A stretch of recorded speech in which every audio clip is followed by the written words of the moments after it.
Assalamualaikum warahmatullahi wabarakatuh. Selamat pagi Solehah kelas 7A. Alhamdulillah pada hari ini kita bertemu lagi pada pembelajaran PAI. Dan untuk hari ini kita membahas tentang materi yang berjudul keutamaan Islam. Sebelumnya ada yang pernah mendengar keutamaan agama Islam? Kalau misalnya belum mendengar, hari ini kita akan kupas tentang materi tersebut. Dan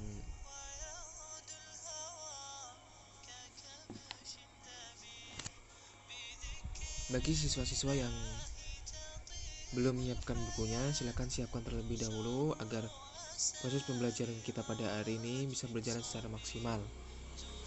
Silakan simak penjelasan Ustadz terkait materi keutamaan Islam yang ada di halaman 25. Baik, apabila sudah disiapkan bukunya, silakan duduk manis dan jelaskan penjelasan dari Ustadz. Keutamaan Islam. Keutamaan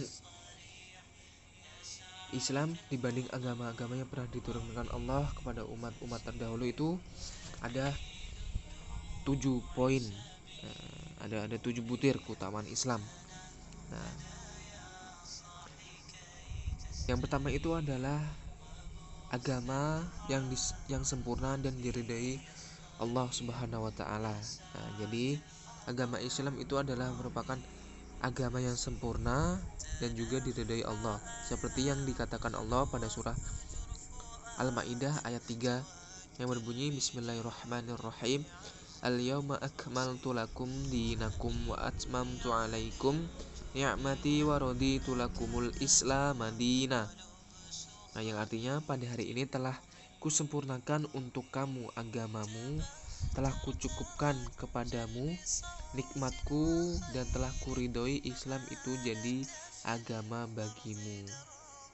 Jadi alangkah beruntungnya kita saat ini diberi nikmat yang sangat luar biasa, yang mana nikmat itu berupa kita diberi kesempatan untuk menjadi umat muslim. Kita diizinkan oleh Allah Subhanahu wa taala untuk menjadi umat muslim. Kita diciptakan oleh Allah Subhanahu wa taala untuk menjadi umat muslim, umatnya Nabi Muhammad sallallahu alaihi wasallam.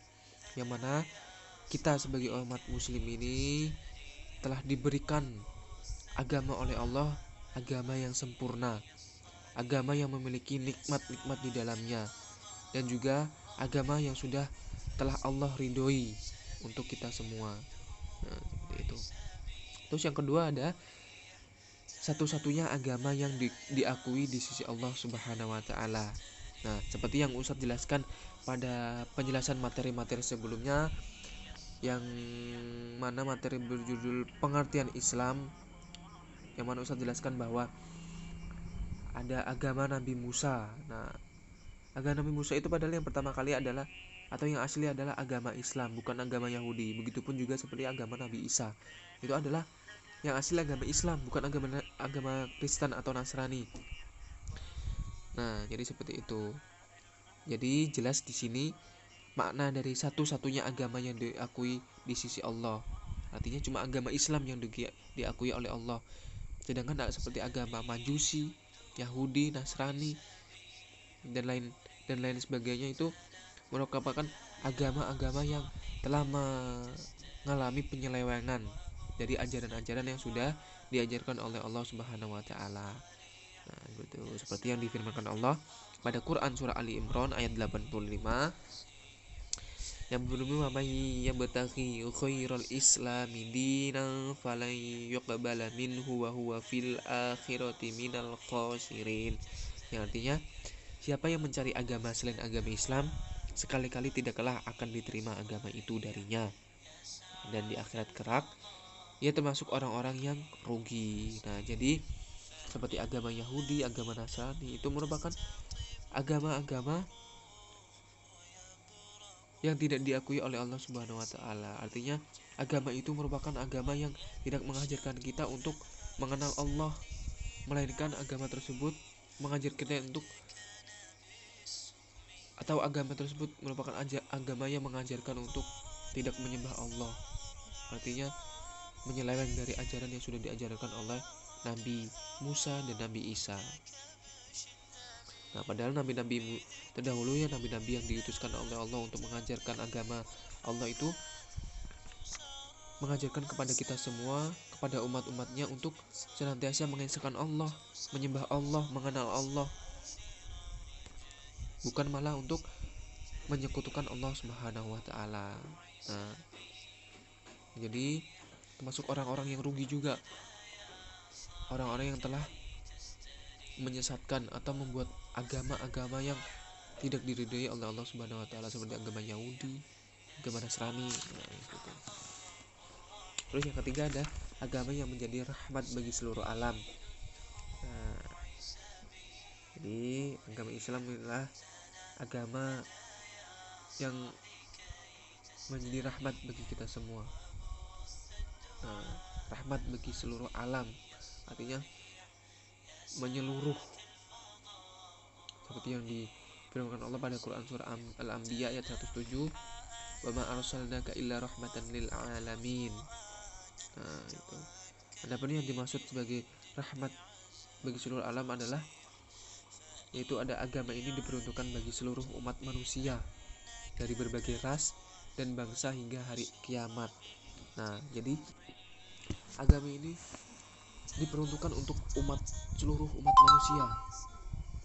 Nah, seluruh umat manusia, tidak umat muslim saja. Nah, di sini maknanya itu umum, tidak kias. Artinya siapa saja boleh memeluk agama Islam, dan orang yang berasal dari ras atau suku mana saja boleh memeluk agama Islam. Tapi tergantung kepada diri mereka masing-masing. Apakah mereka mempunyai keinginan untuk memeluk agama Islam atau malah sebaliknya. Nah, seperti itu. Kembali ke diri mereka masing-masing. Apabila mereka rela agama Islam menjadi agama mereka, maka mereka termasuk orang-orang yang beruntung. Dan jika apabila mereka malah mengelak dari ajaran-ajaran agama Islam, maka mereka termasuk ke dalam orang-orang yang rugi. Nah, terus yang kedua ada agama ini diperuntukkan bagi seluruh manusia, bukan seluruh muslim. Nah, baik. Jadi seluruh manusia itu boleh memeluk agama ini, bahkan jin pun juga boleh. Nah, yakni dua jenis makhluk yang mendapatkan perintah dan larangan dari Allah Subhanahu wa taala. Jadi jin itu juga termasuk makhluk yang mendapatkan perintah untuk menyembah Allah. Begitu. Terus ketiga ada mengamalkan ajaran agama Islam akan mendatangkan kebaikan untuk seluruh makhluk. Sedangkan jika melanggar ajarannya akan mendatangkan kerusakan di darat maupun di laut. Seperti firman Allah, telah nampak kerusakan di darat dan di laut disebabkan karena perbuatan tangan manusia, supaya mereka merasakan sebagian dari akibat perbuatannya, dan agar mereka kembali ke jalan yang benar. Artinya kerusakan-kerusakan yang ada di muka bumi pada saat ini itu merupakan akibat dari ulah tangan-tangan manusia. Artinya ulah dari mereka yang tidak mengetahui ayat-ayat Allah, tidak membaca ayat Allah, tidak melakukan perintah-perintah yang telah Allah ajarkan kepada mereka, sehingga mereka seenaknya saja membuat kerusakan-kerusakan di muka bumi ini. Jadi ketika mereka buat semua kerusakan itu, maka Allah datangkan atau Allah lihatkan kepada mereka akibat dari perbuatan mereka itu. Maka adalah bencana-bencana seperti tanah longsor, terus banjir, tsunami misalnya kan, banjir bandang dan sebagainya. Nah, bencana-bencana itu merupakan bencana yang datang akibat ulah tangan manusia, seperti tanah longsor. Apa yang menyebabkan tanah itu menjadi longsor? Karena apa? Hutan-hutan sudah mulai gundul, ditebang oleh manusia. Untuk apa? Untuk memenuhi kebutuhan mereka sendiri. Mereka memikirkan pribadi mereka sendiri, diri mereka sendiri, tidak memikirkan bagaimana jika aku melakukan ini, terus apa akibatnya yang akan datang nanti ke depannya gitu. Mereka tidak memikirkan itu. Mereka memikirkan hanya jika mereka melakukan hal ini, terus misalnya kayu-kayu semua itu mereka jual, mereka mendapatkan uang, terus mereka menjadi kaya. Nah, mereka hanya mengikuti hawa nafsu mereka, seperti yang Ustaz jelaskan pada materi-materi selanjutnya. Jadi artinya orang yang jahil itu ialah, atau orang Islam yang jahil itu adalah orang yang senantiasa mengikuti hawa nafsu mereka. Nah, sedangkan orang muslim yang cerdas ialah orang yang, atau orang muslim yang senantiasa menjalankan perintah-perintah Allah Subhanahu wa taala. Nah, seperti itu. Terus yang keempat adalah ajaran Islam menjelaskan segala aspek kehidupan. Nah, artinya di sini dan dijelaskan Allah dalam Quran surah An-Nahl ayat 89 bahwa kami turunkan kepadamu Alkitab, Al-Quran itu untuk menjelaskan segala sesuatu sebagai petunjuk, rahmat, dan kabar gembira bagi orang-orang muslim. Nah, jadi di dalam Al-Quran itu semua hal yang berkaitan dengan aspek kehidupan kita ada di dalam situ. Nah, tergantung kita lagi, kita mau atau tidak untuk mempelajari atau membaca, mentadaburi ayat-ayat yang ada dalam Al-Quran. Nah, jadi apabila misalnya kita menginginkan hidup bahagia di dunia dan di akhirat, silakan baca Quran. Kuncinya ada di situ. Terus misalnya kita diberi kesehatan oleh Allah Subhanahu wa taala, keluarga kita misalnya, terus umat-umat muslim yang lain misalnya, semuanya sudah ada di Al-Quran. Tentang keseharian kita, baik tentang hidup kita pribadi ataupun hal-hal yang kita lakukan dalam kehidupan kita sehari-hari, semua sudah ada di Al-Quran, semua sudah diatur dalam Al-Quran. Nah, jadi tidak heran bahwa kenapa Al-Quran ini disebut sebagai suatu ajaran atau Alkitab yang bisa diterapkan di segala zaman. Nah, artinya Al-Quran ini merupakan salah satu mukjizat yang dimiliki oleh Nabi Muhammad SAW yang dapat kita rasakan, yang dapat kita lihat sampai saat ini. Nah, jadi semua yang berhubungan tentang aspek kehidupan kita dalam kehidupan sehari-hari itu semua ada di Al-Quran, semua sudah diatur dalam Al-Quran. Terus yang kelima ada ajaran Islam sesuai dengan kecenderungan fitrah manusia. Nah, fitrah artinya sifat-sifat dasar, nah, misalnya yang dititipkan Allah dalam penciptaan manusia seperti kecintaan pada kebaikan dan kebencian kepada keburukan. Itu merupakan fitrah manusia. Nah, terus yang keenam, semua penganut Islam akan masuk surga. Maksudnya semua orang Islam akan masuk surga. Di antara mereka ada yang langsung masuk ke dalam surga, ada pula yang masuk terlebih dahulu ke dalam neraka karena dosa-dosanya tidak diampuni oleh Allah Subhanahu wa taala. Kemudian baru mereka dimasukkan ke dalam surga. Artinya orang yang melakukan hal-hal yang tidak diridhoi Allah selama di dunia, itu mereka kelak di akhirat akan dibersihkan dulu dari mereka dari segala perbuatan dosa. Nah, artinya seperti diibaratkan kita ketika mau masuk masjid. Artinya masjid itu kan tempat yang suci. Surga kita ibaratkan seperti masjid. Nah, apabila kita ingin masuk masjid, apa mungkin kita masuk dalam keadaan misalnya baju yang kotor misalnya, atau misalnya dalam keadaan ada najis di badan kita misalnya, kan nggak mungkin kan. Nah, seperti itu juga ketika kita ingin dimasukkan oleh Allah Subhanahu wa taala ke dalam surga. Artinya kita dibersihkan dulu dari hal-hal yang kotor-kotor tersebut. Nah, selain itu di sini juga merupakan nikmat kita saat ini sebagai umat Nabi Muhammad SAW. Artinya kita sebagai umat Nabi Muhammad itu akan dimasukkan surga. Umat Nabi yang akan pertama kali dimasukkan ke dalam surga, selain dibanding umat-umat Nabi misalnya seperti umat Nabi Isa atau Musa seperti pada dahulu. Terus yang ketujuh adalah pahala umat Islam lebih besar dari pahala umat terdahulu.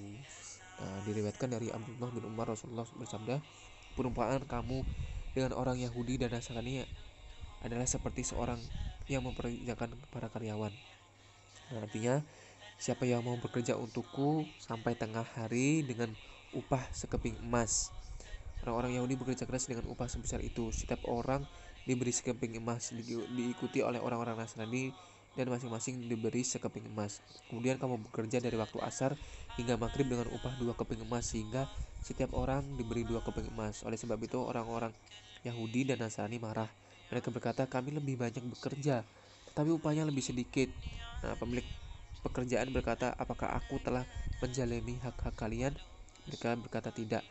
Nah, dia berkata, itulah karuniaku. Aku berikan karunia itu kepada orang-orang yang aku kehendaki, kata Rasulullah SAW. Terus ada sifat Robbaniyah ajaran Islam. Nah, Robbaniyah itu berasal dari kata Arab yang diambil dari kata Rob yang artinya Tuhan. Nah, seorang yang disebut Robbani itu jika mereka memiliki kedekatan dengan Allah karena rajin beribadah. Nah, jadi orang yang memiliki kedekatan dengan Allah dan rajin beribadah itu disebut sebagai Robbani. Robbani. Nah, banyak yang mengetahui ajaran agamanya serta mengajarkan agama itu kepada orang lain. Rabbaniyah adalah salah satu sifat penting ajaran Islam karena hanya berorientasi kepada Allah dan ajaran-ajarannya murni dari Allah Subhanahu wa taala. Nah, jadi Islam disebut agama yang rabbani karena dua hal. Yang pertama itu ada hanya berorientasi kepada Allah Subhanahu wa taala. Nah, artinya ajaran Islam itu seperti akidah, syariah, akhlak diajarkan agar manusia hanya menjadi hamba Allah. Artinya berorientasi kepada Allah itu fokus cukup hanya kepada Allah Subhanahu wa taala. Nah, beribadah kepadanya, terus meyakini bahwa hidup memiliki tujuan dan tidak diciptakan dengan sia-sia. Terus yang kedua, ada ajaran Islam bersumber dari Allah. Nah, semua ajaran Islam berasal dari Allah melalui wahyu yang diturunkannya kepada Nabi Muhammad SAW. Nah, kurang lebih seperti itu penjelasan terkait materi hari ini. Nah, apabila saudara-saudara ingin ada yang ditanyakan, silakan setelah ini masuk ke Google Classroom. Nah, link Classroomnya masih yang kemarin. Nah, jadi apabila ada yang ditanyakan, silakan ditanyakan di Google Classroom. Nanti kita diskusi di situ. Nah, apabila tidak ada yang ditanyakan, maka materi kita cukupkan untuk sampai di sini. Dan untuk hari ini mungkin untuk tugas nanti Ustadz share di Google Classroom juga, dan jadi nanti dipantau saja di Google Classroom ya, saudara-saudara. Baik, kira cukup dari sini. Ustadz akhiri. Saling dapat maaf. Assalamualaikum warahmatullahi wabarakatuh.